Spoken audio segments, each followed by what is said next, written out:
خو خیر وخت نه علمه سره په اجازه سره چې یوه ګناه به کول غواړي د ثواب په شان دی یوه ګناه به کول غواړي د ثواب په شان دی لکه چې مینه څنګه کیږي د عذاب په شان دی او د انور شاته به تیاره وي که نه سوری به وي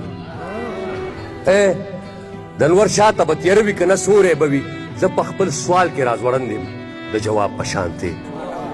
او وایه په دومره مسلکونو کې دې څه ولیده وایه بهتاب صاحب وایه په دومره مسلکونو کې دې څه ولیده چې د هر تاره دې ټنګ خیجي د مضراب په شان دی یو نظم ویم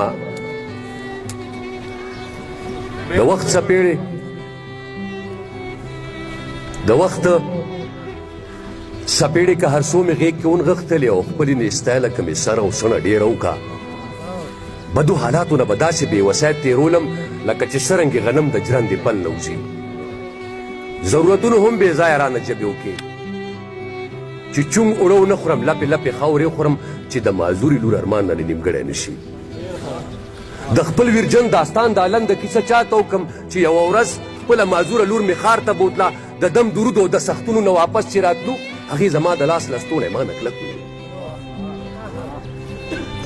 بیا د دمګري نه چې څو قدمه مخکې لاړو نو په کړي کې ګرمې ګرمې پکوړې پخېدې لور مې اصرار وکړو چې ماله پکوړې واخله لور مې اصرار وکړو چې ماله پکوړې واخله ما پې ځان غلی کړو د ډېرې تنګ دستی د وجې خو هغه لوږې ونیولې بیا یې ضد وکړو چې بابا ماله پکوړې واخله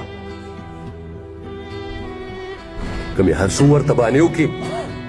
ما ورټله خو د خپل ضد نه غړېده بیا په سلګو شوه راته هغې په سپورو سپورو شونډو باندې ډېر وویل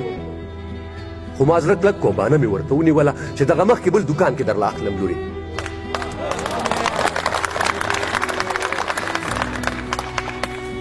هغې به شا شاته کته ما به مخکې راښکه د غریبۍ مېرمنه واخلم د نیستی مېرمنه سړی به خپل بچي ته وسوځي په سرو سکروټو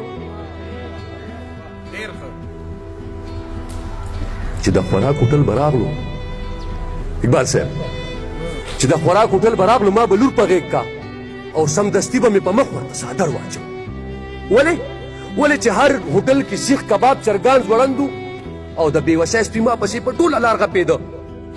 او بدې ورځې راته لاره چېرته نه پرېښوده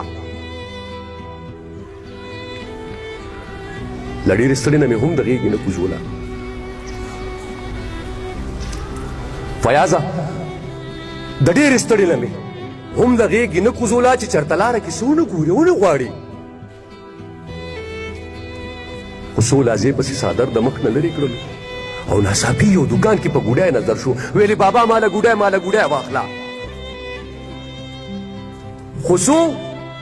لازې پسې څادر د مخ نه لرې کړلو څو لازې پسې څادر د مخ نه لرې کړلو ناڅاپي یو دوکان کې په ګوډی نظر شو ویلې بابا ماله ګوډی واخله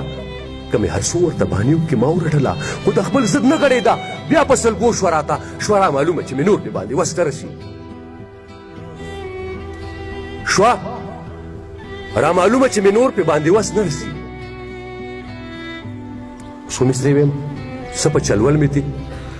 د سترګو چشمې لرې کړلې چشمې مې ځمکې ته خطا کې ما پې خپه کېښوده چې په بازار کې بیا ګوډی ته چېرته ونه ګوري ما د دې بیرې د معذورې لور چشمې ماته کړي څه اکرام صاحب څه په چلول مې د سترګو چشمې لرې کړلې او چشمې مې ځمکې ته خطا کې ما پې خپه کېښوده چې په بازار کې بیا ګوډی ته چېرته ونه ګوري ما د دې ویرې د معذورې لور چشمې ماتې کې بیا ما به سر که رانږدې